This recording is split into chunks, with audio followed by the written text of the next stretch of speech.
Tsananin sanki ne ya kama ni, in kika bari ni wajibi ne in sha wuya.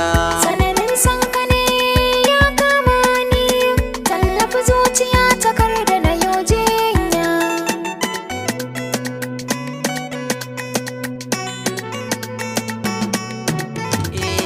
Duk zuciyar masoya tana da rauni, so har ranka zai shige yi magini. Idan ya so kuma sai ya naɗin karawani, wanda ka so shi sai ya sa ya yi makwar jini. Gatawa ba rabuwa, ita ɗai ce na baiwa mulkin zuciya.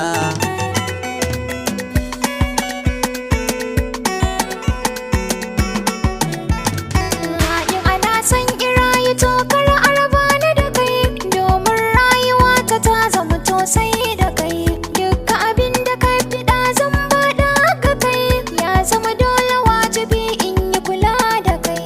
Kai ne dai mahaɗin dai, in har babu kai hakika ba lafiya.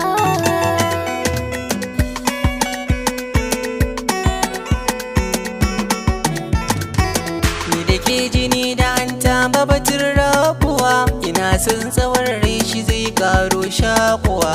Ina son lafiyar da zan baki kulawa, ina tsoron mutuwa don za ta rabawa.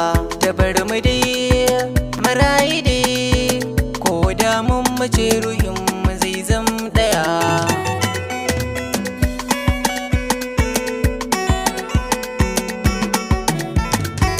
Baya na sha wuya a so yau sai labari, tunda na samu sarki raina yayi fari. Ko laifi ka yi mini zan yi hakuri, sannan in na yau gare ka ga mini uzuri. A hasashe ko harshe da hakori sukan saba sai jinya.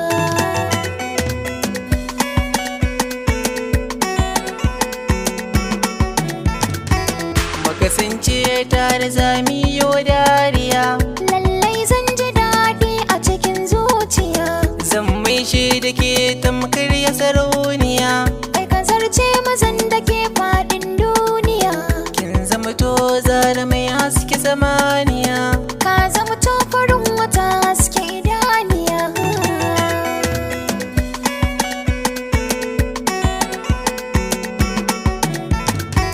Tsananin